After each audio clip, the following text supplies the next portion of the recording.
Ayan, Joanna, yo quiero hablar en serio para ti.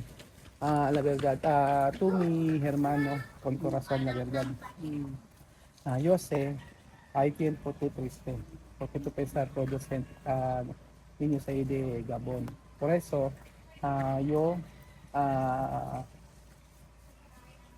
todo tu decisión, tu vida, ah, yo aceptar.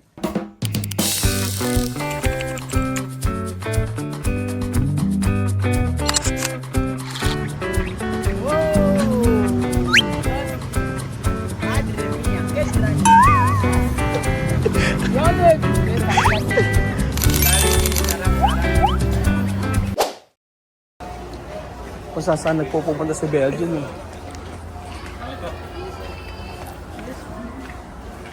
Saka ba galing?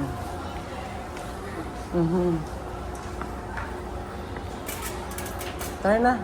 Iihi muna ako. Ano? Iihi muna ako. Adios! Ihi lang ako. Magandang araw po sa inyo lahat mga amigo. For today's video, nandito po tayo sa may Robinson, Cabanatuan City, Nueva Ecija para mag-renew ng visa. Sinasanay ko po yung aking sarili sa mahinahong paraan ng pagbablog. Yan po ang nais ng mga kababayan natin nanonood ng ating mga videos. Ang maging mahinahon, huwag sumigaw, at huwag magpapakalahaw para lang sa vlog. Dapat daw po ay nasa mahinahon at mahinahong usapan. Iniwan ko si Joanna. Iniwan ko si Joanna doon mga amigo sa doon at medyo matagal-tagal pa yun. Excuse me po. Ako magsi-CR muna mga amigo. Alam niyo po, ito yung pangalawang beses na magre-renew ng bisado. Si Joanna at saka si Westy. Si Westy hindi namin sinama, gawa na may pasok mamaya. So, mas maigi na maiwan muna siya sa bahay na makapag-concentrate sa pag-aaral. Pero minsan, kahit na pwede naman siya sa sasakyan, kaya lang maingay. Ganun po mga amigo. So, may po, CR muna ako. Ayan mga amigo, maginawa na aking pakiramdam. Yun nga po mga amigo, sinabi ko kaya Joanna kung i-renew pa namin yung visa niya. Opo, kasi sayang naman kung i-renew namin tapos ay uuwi lang din. Ganito po kayo mga amigo. So, ang yung Tia Joanna ay may times na talagang nag-a-adjust pa talaga dito sa Pilipinas. So, may times na sad kasi may mga anak na naiwan doon. At yun yung ikinalulungkot na minsan. Tingin ko kaya nag-usap kami ni Joanna ng Masisinan about dito. At sabi ko kung siya ay magiging malungkot, pwede naman siyang umuwi muna pwede muna siyang umuwi sa Gabon para makasama yung mga anak niya. Yun yung pinaka magandang way para maibsan yung kanyang nararamdaman. Ganun po mga amigo. So, tumagal na ng tumagal at kailangan sa isang araw kasi mapapaso na yung bisado niya. Opo, okay lang, i-renew namin yun pero kakausapin ko pa rin siya ng masinsinan kung kung gusto pa niyang magpatuloy dito sa Pilipinas o mag-stay pa rin sa Pilipinas. Yun po. Ganun po. Kaya yung araw na to ay sabi ko, i-renew na natin at least kung makapag-iisip siya. Diba? Mag-iisip siya na siya ay hindi na magkapatuloy at siya ay uwi muna. Kasi diba usapan ay ihatid lang niya si Wesley. Yun po yung talagang dahilan. Kaya po nagpunta siya dito. Kaso nga lang, syempre ikaw na magulang, meron kang anak na gustong makasama din, di ba? Maliliit pa Kaya ganoon po mga amigo. Kaya po sabi ko kay Joanna, Hindi biro kasi ako ang Pilipinas. Pero may comment natin sabi ganun, dapat ang pag-adjust daw kasi matagal. Magtatagal. Kasi yung dati kasi madali lang naka-adjust yung pagdating sa Pilipinas kasi nga po syempre kasama niya mga talagang mga anak na maliliit. Ito kasi naiwan yung mga bata. Kaya yun yung parang nagpapalungkot sa kanya.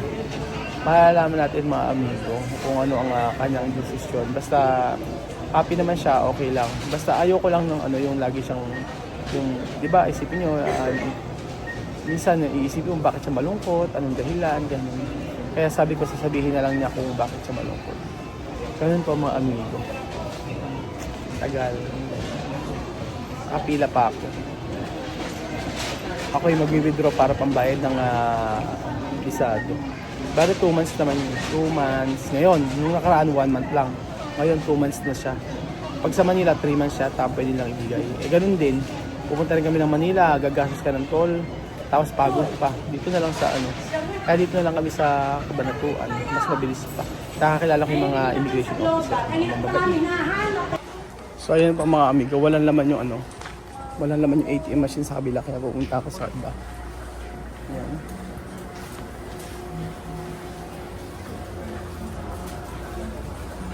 Si Joanna. So nag-aantay pa sila. Kaya kasi pagka halimbawa may anak ka sa ibang bansa, iisipin mo yun. Although safe naman, kasi yung kapatid niya. Kaya lang, syempre, yung magiging komportable siya at masaya, yun yung ating main goal. Di ba mga main goal? Main goal ba tawag? Gusto natin para sa kanila. Hinihingal.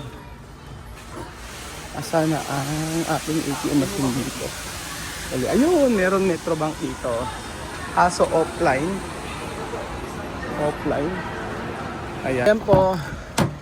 Mga amigo, kadarating na namin. Hindi ko natapos yung aking video.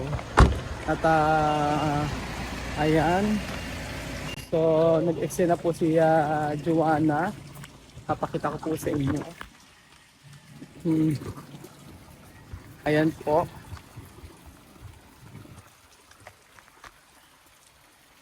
So, ito na po yung Ayan.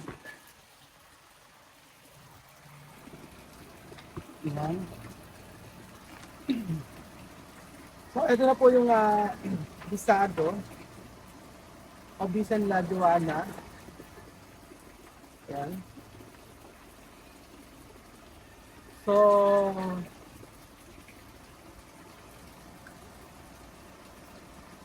okay. 2 months na. 2 buwan na po mga amigo yung visa nila. Ayan. 2 months. Tapos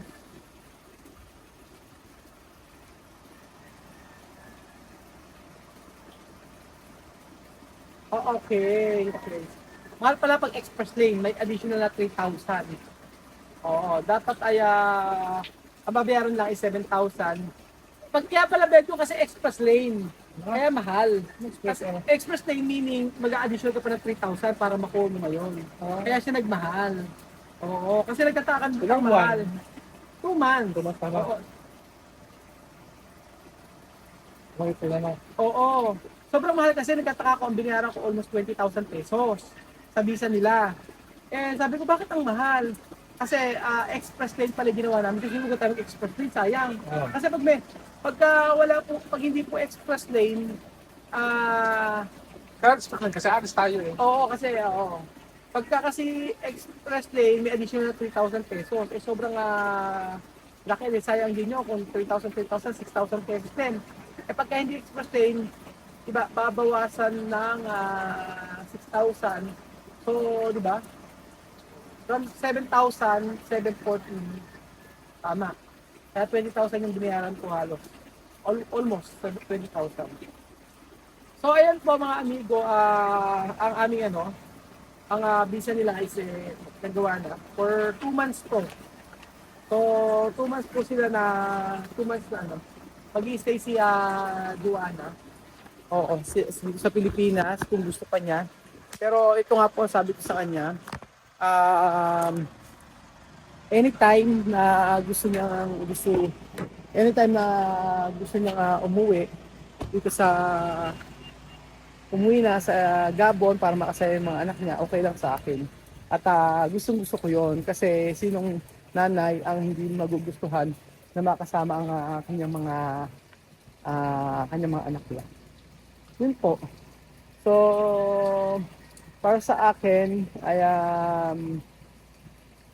sa si Joanna kasi ay siyempre hindi ganoon kadali para sa kanya yung mawalay sa mga anak niya.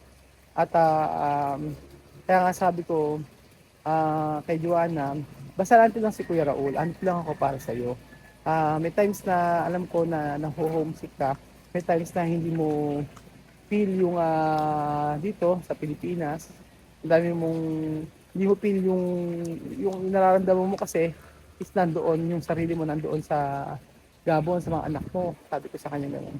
Kaya po, yun, pinag-ano ko siya, sabi ko sa kanya mag-isip siya kung ano nararamdaman niya, if gusto niya bumalik sa Gabon ay okay lang sa akin. At yun yung tingin ko na makakabuti para sa kanya. So gusto ko siyang kausapin para kaya Joanna. Ayan. Ayan, Joanna, yo quiero hablar en serio para ti. La verdad, tú mi hermano con corazón, la verdad. Yo sé, hay tiempo tú triste, porque tú pensar todos en niños ahí de Gabón. Por eso, yo, ah, todo tu decisión, tu vida, yo aceptar así. Porque no todos los días yo contento, yo también no contento, porque tú sabes de yo pensar mucho con niños ahí, ¿no?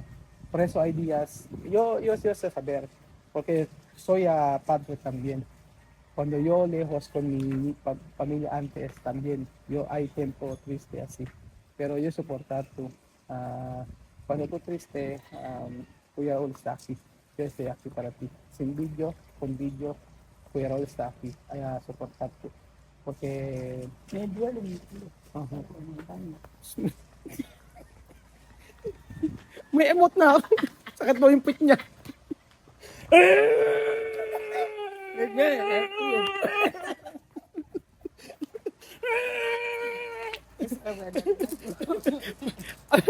Sabi na niya masakit ang pit ko.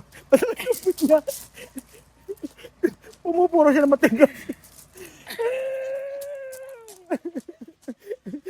Kanina pa siya malungkot, hindi ko alam kung paano ko pa lalambutin yung ano niya, paano ko siya i-comfort. Yo también, tiene sangre. Ako rin kakamay sangre. De dulo. Basta, yo estoy aquí para ti, la verdad. Hasta yo more, yo estoy aquí para ti, porque mi corazón para ti como tú mi hermana, así. No va gente puede tocarte. Hasta yo more aquí, kahit kung hanggang mamatay ako, andito ako sa Pilipinas, andito ako para sa'yo. Okay? Amen.